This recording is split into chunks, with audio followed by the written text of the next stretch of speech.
welcome everybody to another Let's Get Digital, and actually give yourselves another round of applause for just showing up today, because we appreciate it.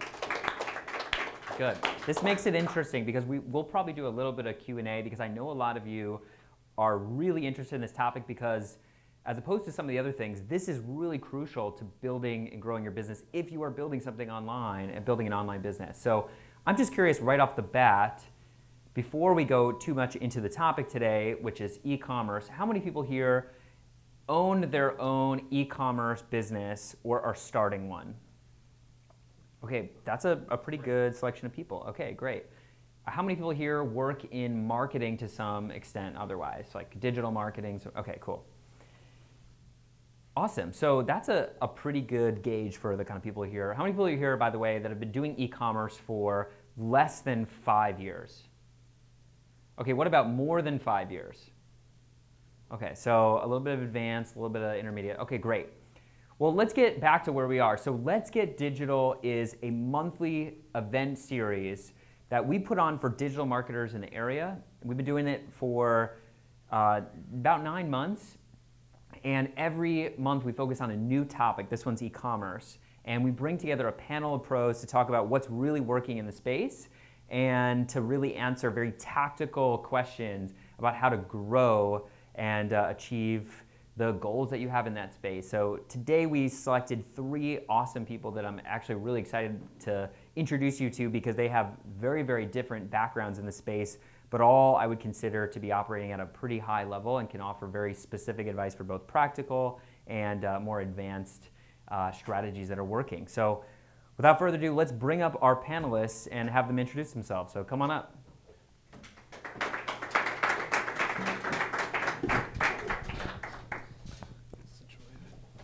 This is a beer-friendly event, but we did provide waters.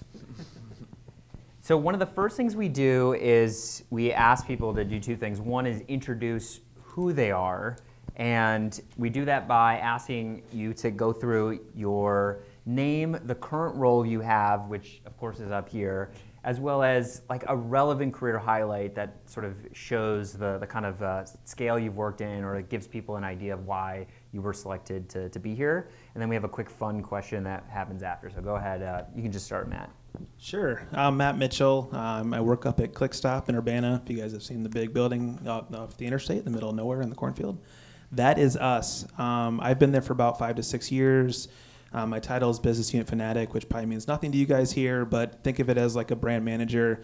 I lean heavily on the marketing side. That's where my background is, but I work with other departments like sales, purchasing, warehouse, manufacturing to bring everything together for the brand.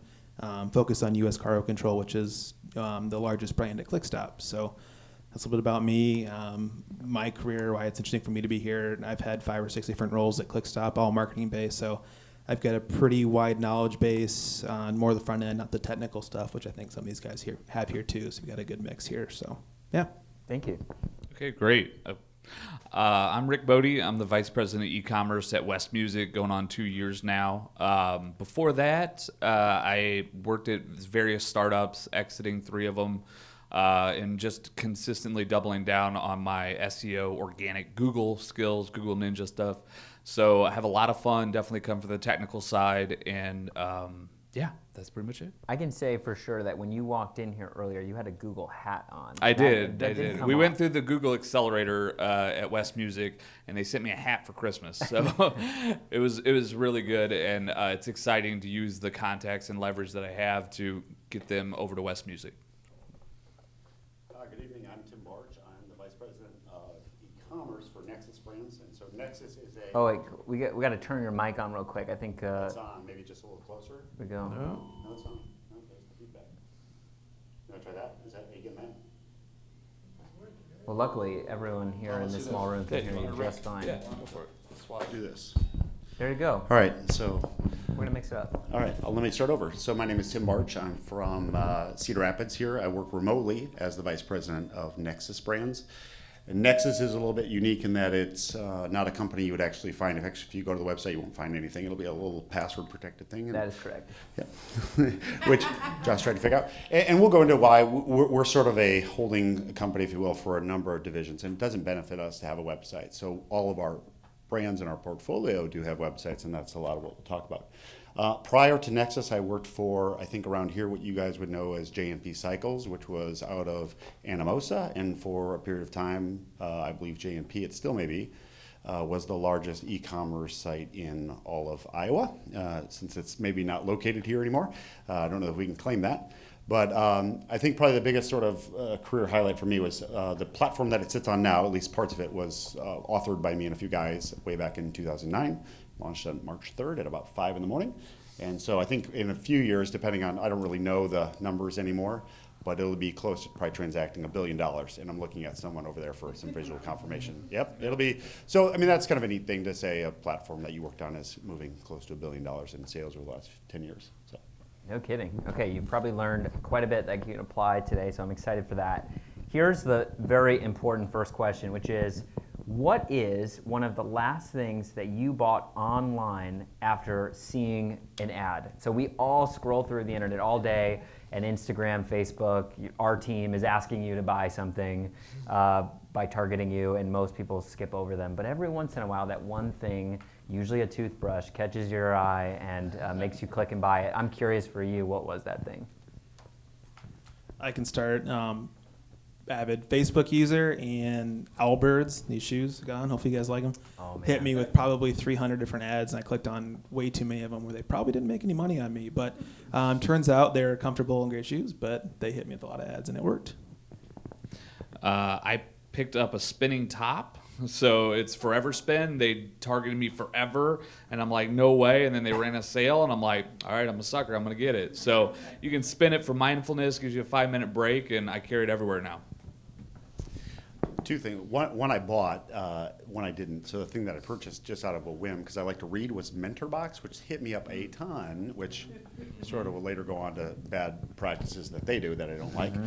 The one that I didn't buy that we're close, we're still on the fence. Our kids like these goggles. Have you seen these glasses that have liquid in them to help you with motion sickness? So our kids are always in the car, and they're looking down at devices and complain of motion sickness, that there's these plastic glasses that look goofy. Maybe that's just a little cosmic joke, but they help with motion sickness. So. There you go. This will be the conversation after the event, and I want to hear everyone's answer to this. As embarrassing as it gets, the better. So the first question related to your own business experience that I want to know for the context for the people in the room, we talked a little bit about your background, but what can you share about the scale and scope of the operations that you run today? So you all oversee e-commerce in very different niches, and I'm very curious, just so we know maybe what you can share, not necessarily top-line revenue, but maybe the size of the team that you work with, the number of SKUs you oversee, the amount of traffic the website gets. What can you tell us about sort of the scope of the e-commerce operations you run? Sure. So for U.S. Cargo Control, we've got millions of sessions a year. I've got a team of 6 that work closely with me on the marketing side, as well as support from IT and others. We're doing 8 figures on the web, more for the brand overall.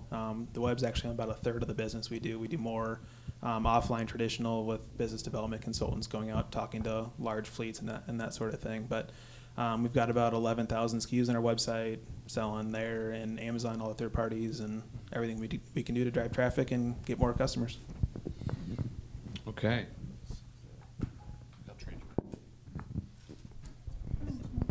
We're going to do a dance. I know. Mic dance. Okay. There we go. West Music, 8 locations, and we do more online than all 8 combined. So it's pretty amazing the footprint that we have on a national level with the e-commerce site. We've got 17,000 SKUs and 38 key categories. If you Google recorders right now, like you used to play in middle school, we are number 2 and 4. Depending on what day you look at it. So I've got a team of 5, and all focusing on different channel verticals, but we are set up as a cross-functional team and help support each and every one of us. So that's it. Nexus is a little bit different in that what I would tell you about our scale is that we, as of 2017, we're about 4 companies. We are now 11, and probably by the end of this discussion, 13. So we're heavily in acquisition mode. So we're constantly... So on my whiteboard in my office, I have 2 things to grow the companies we have organically, and then we grow acquisitively. And so we're always looking for other companies to acquire. And so for us, on an overall SKU count, there is roughly 50,000 SKUs across what is turning into be 4 divisions. One is a European division, 3 are US-based divisions across 11 companies. And so we're growing pretty dramatically. In fact, we'll double in size. We've already doubled once. We'll double again in the next 6 months and double again after that in another 12 months. All right. So the kind of questions that we ask at Let's Get Digital are a combination of like what's working from a marketing perspective as well as technical experience for people that are trying to build their own platform. And so it seems like a few people raise their hands about building their own e-commerce operations. And you guys are operating at a pretty big scale, so I'm aware that this answer might not totally translate, so you can caveat it if you want. But what are the platforms that you do recommend building on and for scale when it comes to your owned e-commerce properties? So as an example, what are your sites built on, if that's relevant, if those matter between the different stores you have, and what do you generally recommend to people? Sure. So we've been on NetSuite for 10 plus years for the ERP. Have integrated that to the front end as well, from Site Builder and SuiteCommerce Advanced. Tim and I were just talking about this right before we started. There's pros and cons of that. I wouldn't say it's my favorite platform. We're actively looking into others. For some of our smaller brands, ClickStop's got 8 or 9 different brands total. Most of the larger enterprise level brands are on SuiteCommerce Advanced. So there's pros and cons to it for sure. What we found or struggled with the most is every time you want to add a third-party tool to the base, it becomes a big integration. There's not a ton of options out there with pre-built NetSuite integrations from third-party tools. So it becomes an experience as opposed to you look at a Shopify user that you can go to their store, download 10 different plugins, and go pretty quickly. So there's pros and cons to different scenarios, but that's what we run into most recently at our end. Yeah, so West Music, they run .NET, custom CMS platform, but that's the main e-commerce site. But they also have proprietary brands that's all run on WordPress with WooCommerce. I definitely recommend the LAMP stack, especially starting out, or Shopify. But once you get into enterprise and working with an ERP and some big databases, you need like a Magento or an advanced WordPress WooCommerce. I own a couple smaller e-commerce sites, and they're all on WordPress and WooCommerce. It's just you get what you pay for, and different CMSs work for different levels that you're playing at. But you just got to take it at the right moment, at the right time. West Music's roadmap will most likely move to Magento for that omni-channel experience, but right now we're at a .NET CMS. So for Nexus across our companies, what we do is we really look for within a division to have a technology stack that's consistent to get some leverage and capabilities. And so some platforms that we are using NetSuite in one of our divisions. It's okay from the website perspective. It's typically not the best performer for some of the reasons Matt mentioned. We also, our European division's running off of Magento, which is okay.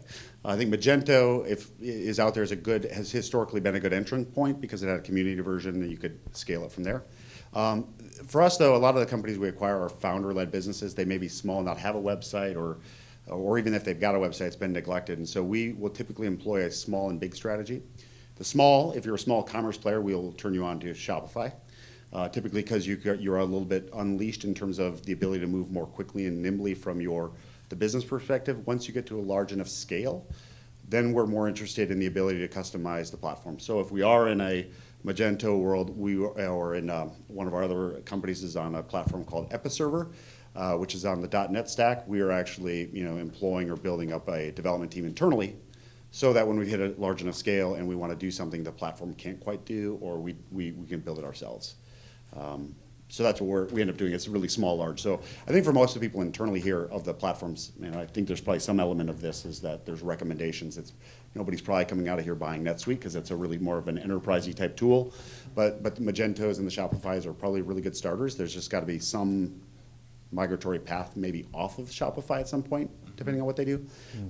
It's just not probably a long-term. You're not seeing a lot of huge companies on Shopify. Shopify will tell you otherwise, but there's not a lot of companies that are very big on Shopify. It's interesting. I don't know how we did not get one of these companies to sponsor this talk, because this was like the best pitch for and against certain companies. Okay, note to the team for the next time. want to talk about another big brand name that we talk a lot about in e-commerce, and we'd be remiss not to do it up front too, which is Amazon. And I'm curious how many of you have diversified your business by beginning to use that as a distribution channel, use that as a sales channel. I want to talk about the pros and cons of the Amazon opportunity overall, and then your company's philosophy on how you use those platforms. So take that with what you will. All right, then. And Jeff Bezos does not listen to this, so you feel free to. Are you sure? Do you have any echo devices in here? They're always listening. We've been on Amazon for a long time, probably 8+ years, utilizing self-fulfilled Prime, FBA, merchant fulfilled, all the above. We view it as an alternative way to get more eyeballs on our products. There's statistics out there that 55% of product searches start on Amazon. So if we rely on them to either come direct to us or find us on Google, it may not happen anymore. And I think that trend's probably going to even shift more in the future, the way Amazon's trending. So we view it as another way to get traffic, to get sales. We've tried to turn it into, how can we drive repeat customers out of that? And it's difficult because Amazon protects their customer, and you can't do a lot of communication with your customers. So we've done stuff like adding order inserts in the boxes, trying to get them to come back to us, or get B2B buyers to communicate with us via Amazon's business buyer platform. So we're pro Amazon. We're also in a niche where they're not spending a lot of time, so there's not a lot of Amazon basics floating around there that we're competing with, which probably makes us a bit more pro Amazon than other people. But we've definitely seen the competition really step up in the last couple of years. Trying to rank for top searches is getting more and more difficult just with the volume of listings out there for us. Yeah, so we're also pro Amazon. What the founder, or Steve West, told me was, back when they started West Music, it was a detriment to be in the middle of the country. Now you can ship to both coasts in 2 days.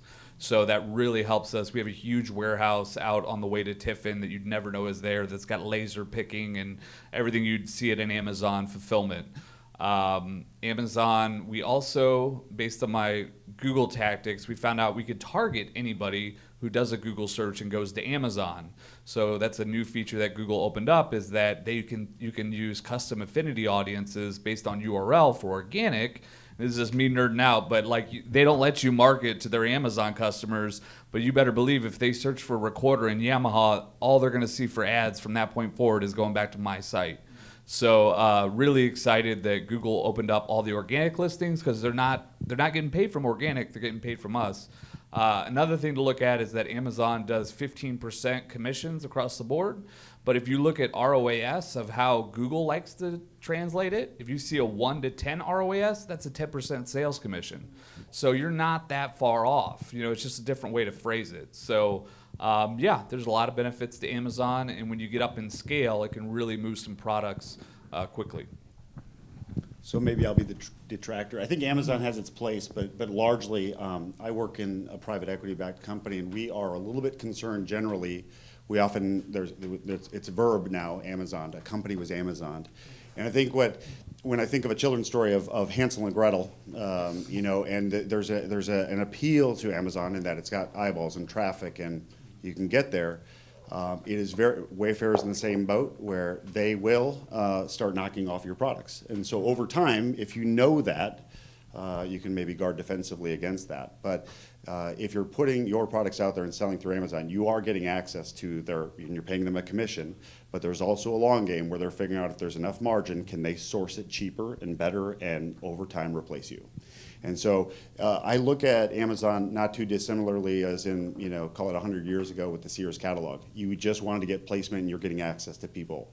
And then it turned into JCPenney. If I can get shelf space at the mall at JCPenney, that was good. Amazon is far more aggressive nowadays in terms of replacing what you're doing. So yes, you're getting access to their platform. They are not constrained by apparently warehouse size or anything anymore. But even online, they can load any product, and so they can throw out products and let you compete on them, see what's selling, and then go source out of China themselves. Right. So I think that if you're with Amazon, it can be a blessing and a curse, and I think that you just have to be very careful. You're playing with fire in some ways, at least from our perspective, because we've seen brands go there and die. And so our hedge against, so I guess that's our hedge against Amazon. We have a lot of brands. We try to make brands very popular from product development and the products that we're putting out, that we're not just putting out Me Too products. So we've invested very heavily on the types of products and making new advancements for all of our companies, so that if we do get sold on Amazon, people are at Amazon looking for us. They're not just having to come by and say, oh, Amazon Basics. Yeah, that's the equivalent. We don't ever want to be considered the equivalent of the generic brand. We want people to pay for our stuff. If we're there. And there are a few places we are on Amazon. So ultimately for us, it's about creating strong and engaging brands. And a lot of times that comes back to in a particular industry, and we're in the major industries we're in the tattoo industry, which is sort of fun.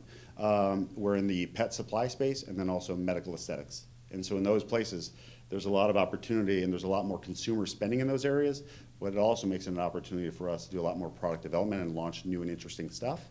And that sort of creates brand loyalty and interest in your brand, and that is a hedge for us against Amazon, Amazon doesn't do good at branding. They are a marketplace. They're just great at logistics and knocking people off.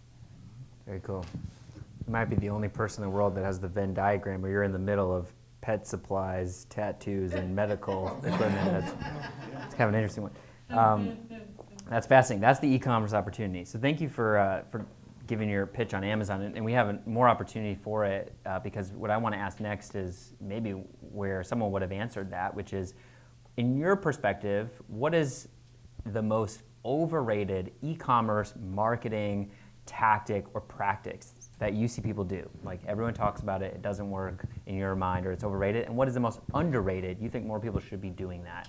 So what is your pitch for each? Feel free to start, whoever's, I feel like Tim's like barking at this. They are all overrated.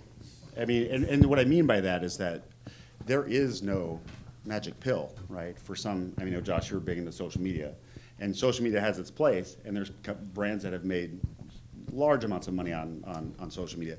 It may not work for your brand. Mm-hmm. It may be email. It may be, and so it's both. The answer, tongue in cheek, is both. What is the most overrated and underrated is all of them, because I think a lot of times people try to come in at the service. Okay, I'm sending email. Okay, I'm spinning that plate. I'm going to come over here and spin a little bit of social media, and then I'm going to come over here and do some funnels, and then I'm going to go over here and do some A/B testing, and you're not really good at any of them. And so I think that if you can go find the ones that show a little bit of promise and know them really, really well, some of the things that Rick was talking about in terms of targeting can be pretty powerful if you know how to leverage those particular platforms.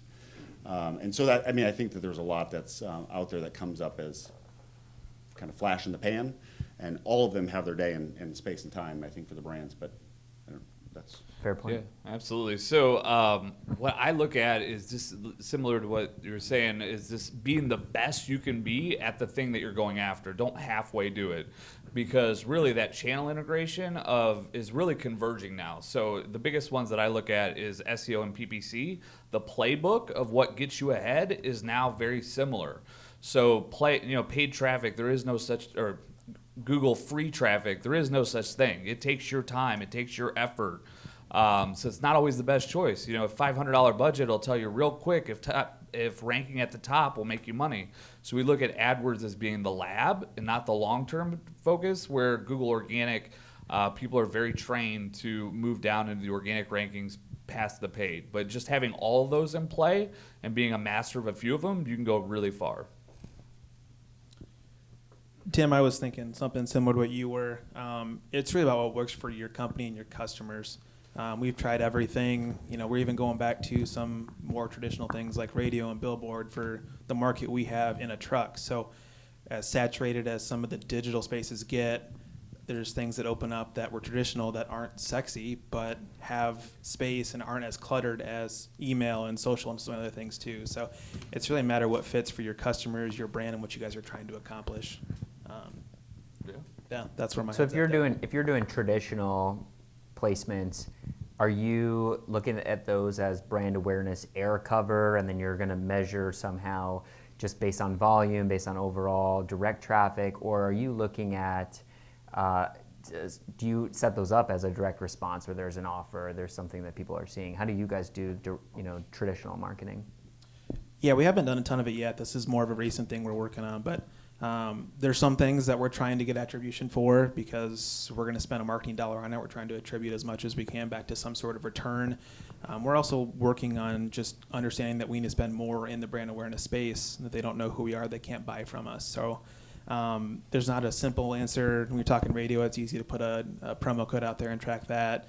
There's a bunch of tools and technology coming out where you can measure where things were placed in terms of radio and billboard, and see are you getting more hits to your website within that time frame. So there's definitely tools and things coming out that can help with that. Yeah, and something to jump on that from the traditional, we send out 200,000 catalogs, and we have over $1 million come in via fax. And it's my job to get them to the website with a promo code, their source code, to get attribution. But yeah, traditional is very much still alive. We do. How do I get in that fax game? So we do a lot of traditional things in terms of direct mail, and for us, we do a lot of matchbacks, and so that's sort of a, we do a lot of holdout testing. So for those of you who get catalogs, the idea is if there's 2 panels, I'm going to mail, all of you are in the same panel. I'm going to take half, and half's going to get a catalog, and half's not, and I'm going to measure all of you. And if I get 5 orders out of this side and 7 orders out of this side, the presumption would be that there was 2 incremental orders, so I can start to calculate back. And so on some level, it gets really hard to track online and offline, but to the extent that we do a lot of direct mail, coming out of, actually J&P, actually up the street, used to be one of the largest direct mailers in all of Iowa. I think when it was like 13 million catalogs a year. And so quite a bit of direct mail, and so there's a lot around testing and in that realm. I think Matt's point about if you're in the larger space, radio can be very, very effective, but it's like, how do you track it back to your website? There are tools that will help you do that in terms of time it was played to when you saw on your site. But yeah. Well, another channel, since you had brought it up, Tim, about social, I'm really curious, since that maybe gets a little bit more conversation generally than other ones, and it is a really smart acquisition channel for certain niches, clearly, but a couple of you have some less obvious, sometimes more boring niches, as you'd call it, right? Which is where most of the money typically is. I'm curious, how do you look at social, both as an awareness channel, as an acquisition channel? How do you guys use it? How big of a deal is it generally in your organization yet? Is it something you're looking at as like, this is a future opportunity, or is this you take it very seriously and it's made a big dent? And if so, what is working? For any of you. So for us, we've been using primarily Facebook, a little bit of LinkedIn. We do a lot of B2B marketing. That's where we're trying to scale. We sell to B2C as well through the website, and if they come in, great. That's not really our focus. So it's a little bit different on social for us. We're using Facebook as a way to kind of humanize our brand, engage with our customers, and try to add value in a little bit of a different way. We are testing our foot in the water in terms of paid placements on Facebook, trying to understand if we can add value and different ways we can do that. So right now we're focused on a lot of retargeting, some of the low-hanging fruit type stuff where we can get customers back to our website, make sure that we're top of mind when they're making that purchase decision. But we're just getting our feet dirty and putting some lead ads out, video lead ads, to create audiences that we want to spend more money targeting on Facebook. So yeah. Social, we augmented our team with Sculpt, so we work with them to this school season. That was not an intentional plug. Yeah, right. But no, yeah, I mean, the biggest sell was like Josh coming to us and say, how much does social media attribute to your overall goals? And I had not figured that out into the equation. So it was a no-brainer, looking at our skill sets and knowing when to make that right investment of a digital agency. Everything else is in-house, so it's good. So there you go. From our perspective on our brands, there's 2 sides to the social media, and we'll talk Instagram for us and Facebook are the things. From an advertising perspective, Facebook is phenomenal, like what you can target. And unfortunately for us, it doesn't really work that well because we work in 2 of the major industries. We would want to target tattoo, people that put tattoos on bodies, so tattoo artists. Well, that's sort of a self-reported thing. That's not something, we estimate there's 100 to 150,000 in the United States. And so that's not a large audience. They're all on Facebook typically, but finding them is pretty hard. But if you want to find a mother who has kids who play soccer and she's, you can find those people all day. So when we're in the motorcycle industry, it was great for targeting because there was a large pool of people to go after. But for us, it doesn't tend to be that great for acquisition because it's such a large, small and limited group. We do some advertising there, following up on certain things and some general awareness. The other place that's really important for us is the authenticity side.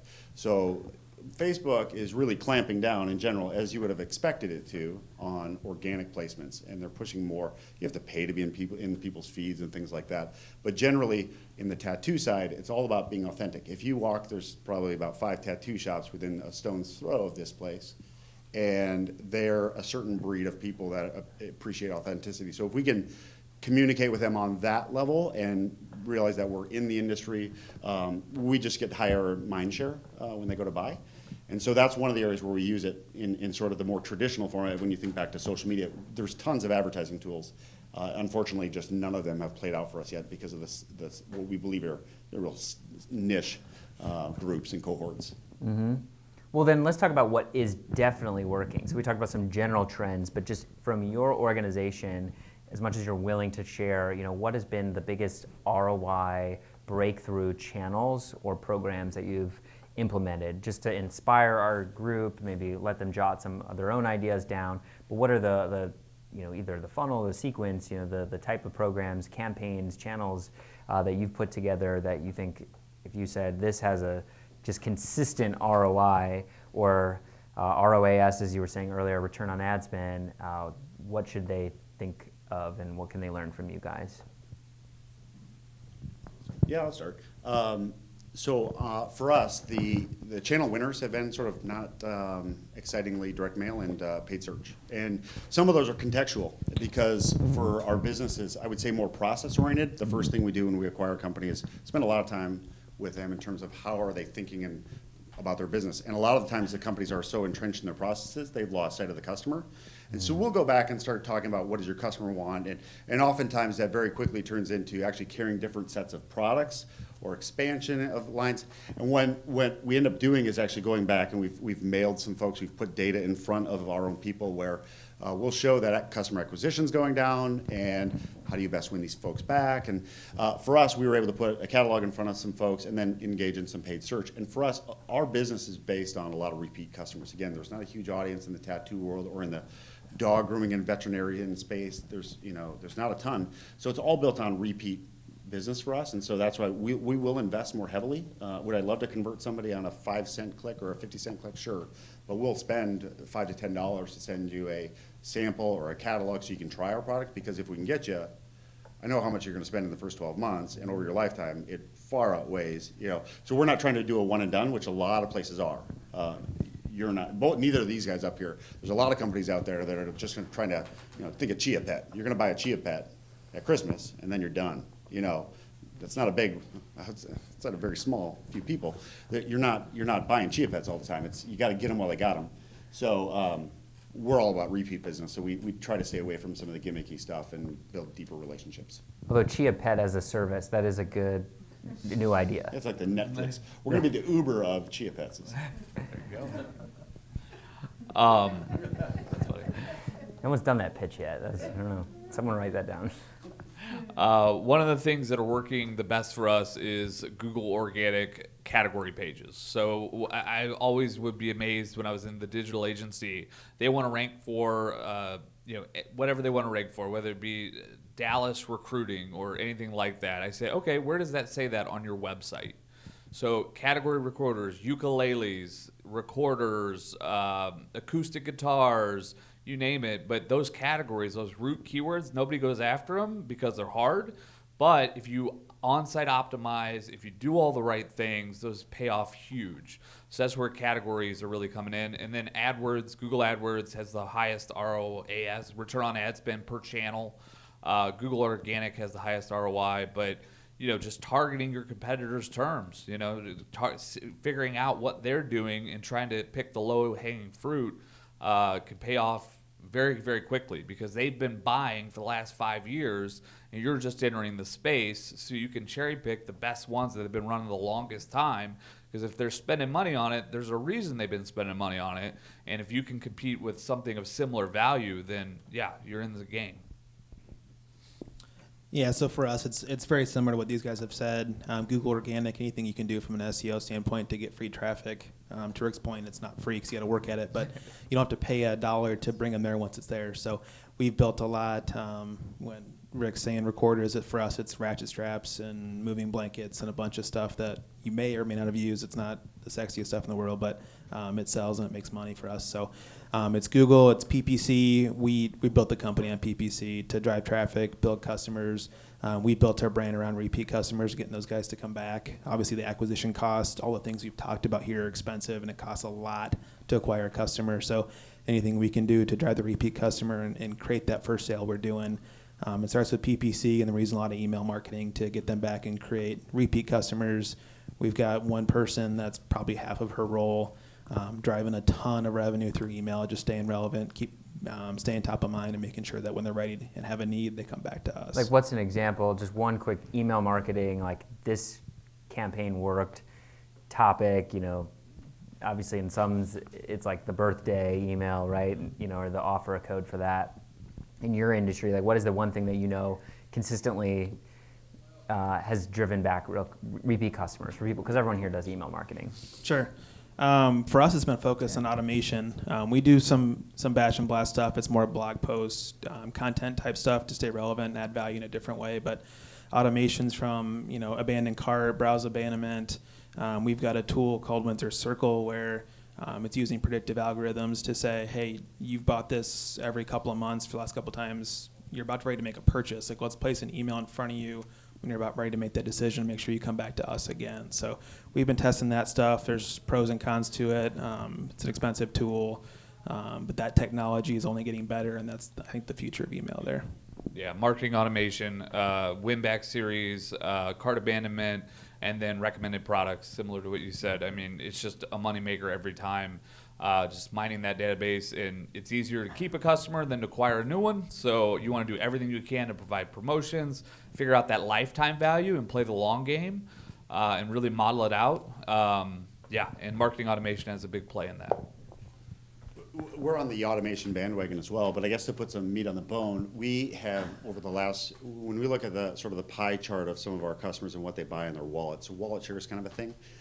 We pay attention to where we think customers should be buying. So if you're buying a printer, you should be buying paper, and if you're buying paper, do you need a pen? So we sort of look for gaps in sort of the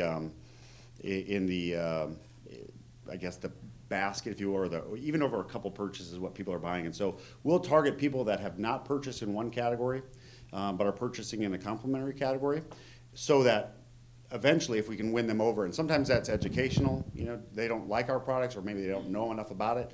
Sometimes it's promotional. If we can just get the hook in them, then they'll buy from us. But over time, it's that repeat customer. And so we don't do a lot of abandoned cart type programs because we feel like that's a little bit short term. They work, don't get me wrong.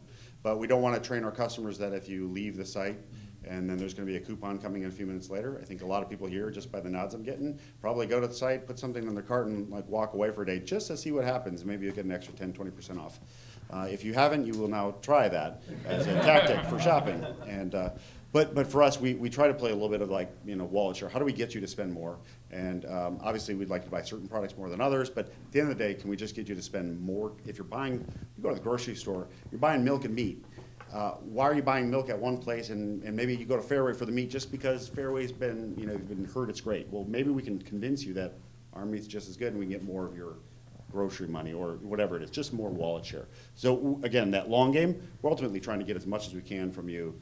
We can't drive a lot of frequency in customers because they use what they use, but if I can get them to buy more categories from us, we're going to be better off. Bingo. Well, my last question is on trends and where this industry is headed and sort of shaping that future. Who here has a burning question they think will be interesting to the audience that they want answered from this group while we have them up there? Okay, we got two people here. All right, well, let's see what we have time for. So you go ahead first. I've actually got a couple, but we can just do one. Okay. So when I started in advertising in the 1970s in New York City, what everybody kept saying was, half the money you spend on advertising is wasted, but you never know which half. Mm-hmm. And what we tell our customers is that's absolutely unacceptable anymore. So considering the entire marketing mix that you guys deal with, and it looks like, in my cosmology, everything's an experiment until it works, right? So when you consider 100% of your marketing advertising dollars that you're putting out there, from billboards to remarketing and retargeting, whatever you do, how do you track that 100% to really know what half is working, what isn't, and then move more dollars into that? Okay, so your simplest measurement and attribution answer to this, maybe even, what percentage of what you're doing is totally trackable back to the sale, and otherwise, how do you look at that answer? Google enhanced e-commerce. So that is our bread and butter. I think I would agree with it. I would say, though, we are using Google enhanced e-commerce for things, but I still think on some level, if it was 50-50 in 1970s, maybe we're at 55-45. We've gotten mildly better. And we can track tons of stuff within a given campaign where it gets really sticky, as you could kind of guess from what Josh sort of said. Hey, as your easiest. You start talking about attribution models, and it all falls down. If I pull, there's a lot of basketball analogies that talk about attribution. The guy that passed in the ball that passed to Scottie Pippen, who passed it to Jordan, Jordan scored. Jordan got the point, but does the guy who passed it to Jordan get some credit? And so it gets very convoluted, and I think that I don't think you've got more data to look at, and you can maybe do some more experiments, but devices, the proliferation of channels, you can't even necessarily track anybody easily who goes from your phone to their desktop on your website. So the idea that we don't try to make any sort of, we continue to do what we can. We don't, though, we can invest a ton of time into it and really get to like 60-40, and so it's kind of a losing proposition until there's better tracking capabilities. And I think there's a lot of people out there that don't want you to have that tracking capability because it allows you to keep spending. Because if you knew, you'd stop, right? Do you have an answer to this? Yeah, for us, we spend a lot on PPC, so the stuff that comes to the web, it's easy. We can track a lot of that. 2/3 of our sales are offline, and we know that PPC has an impact on that too. So we've gone through phases where we say spend more on PPC, spend less on PPC, and then you watch some of the KPIs bounce up and down. So you definitely can't get to 100%, but we try to measure it through a percentage of new phone and new web sales and track that as a KPI to say this is adding value or it's not, and try to keep it in a good level. Matt, if you can share, what percentage of your sales for U.S. Cargo is phone-based? It's about 2/3. 2/3 is phone. And so are you able to do call tracking through the website? So to know when people, maybe search a certain word, a non-brand competitive word, a certain phone number appears. When they call that number, it gets then tracked back to that person? Yes, it's not back to the person, but we're using Google Phone extensions to track it back to the campaign. There's still some gap in there. We're not getting the fact that phone call drove a sale. We are getting the fact that campaign drove phone calls. So we can see, how much a phone call is worth on average. So we've tested tools in the past, didn't have success. It was probably 5 years ago. I know the technology is probably different now, but we know there's a gap there, and it's just something we acknowledge. And we look at things at a category level, understand what percentage of this category is phone versus web, and if it's heavy phone, we're more comfortable with some of the PPC metrics looking a little worse than a category that's mostly web. Yeah, and we use call rail because 20% of our sales come in over the phone. People just want to talk and get recommended products or any add-ons and figuring out how to use grant money. So we use call rail, and it'll track all the way back to the customer service rep. So yeah, that's really important to us. So we're a call rail user as well. So to the extent, to answer your question, that you can track, we try to. But did I know that when that phone call rang, what marketing, did they see a Facebook post that they didn't click on? And so I'm going to see, I spent $1 on an ad that you didn't convert, but then later you called in. Triangulating all that together is still very, very difficult. And so I would say we're marginally better, and then in the days when we're really sort of honest with each other, we just tell each other we got a lot of data, and we think we're doing a better job tracking. We're probably not. No, I like that. We're 10% better. That feels fair. It's been, 40 years. Don't believe the 10x, 10%. That's what you want to focus on. Yeah. We are kind of out of time, but I'm going to say lightning round real quick because I did promise that we would go through the trends question. So the last question, and please do answer quickly, unpack this big question quickly, which is just tell us about the next, instead of talking about the past, give us the thing you're looking most forward to over the next year / where things are going in the next 3 to 5 years, just as people are planning their e-commerce business, growing their own sites. What should they have on their radar that you have on your radar that is helpful to think about how this space is going to shape up from your insider perspective? So go ahead. Yeah, I want to jump on that one. It's add value. Ultimately, Google's getting smarter and smarter. If you add more value than your competitor and they buy from you, Google knows it because they know who goes back to organic after they've already visited a product site. So if you go after a long tail, you're going to win. So I'm really excited. The more that Google gets the spammers and everybody else out, less competition and more people to provide authentic value. All right, I got a couple.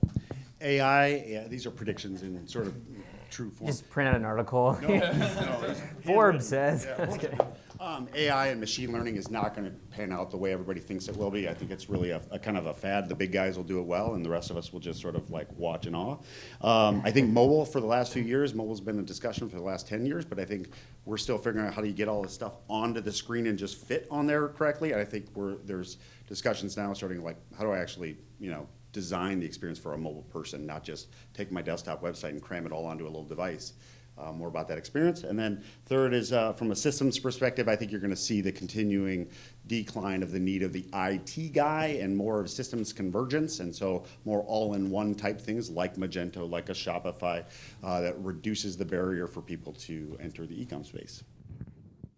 Yeah, I was going to go that direction a little bit, just with that barrier lowering, and we've seen it the last couple of years in our space, just competitors getting better, finding ways to add value and do something different than your competitor. Make sure that that's clear and that USP is out there. Otherwise, we're keeping our eyes on personalization. There's different tools. Dynamic yield is one we looked at pretty significantly, where you can personalize your website on a one-to-one basis based on the user. The opportunities are endless, which is exciting and scary all at the same time.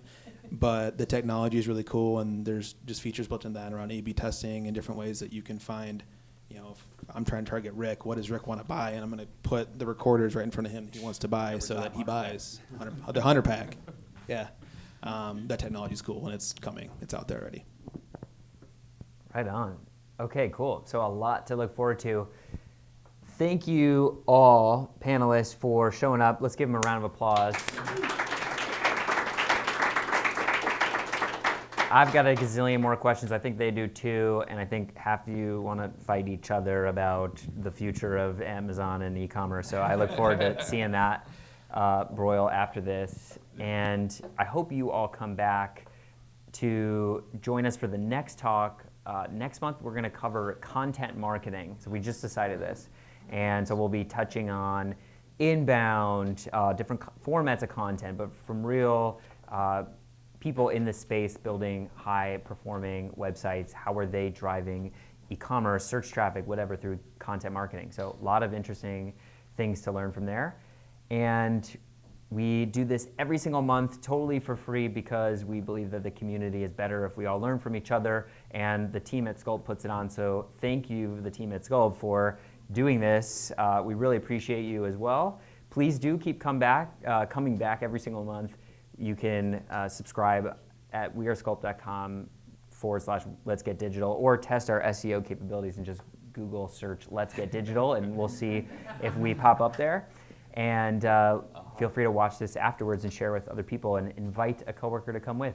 Thank you all for coming, and enjoy. Have a safe drive back. See ya.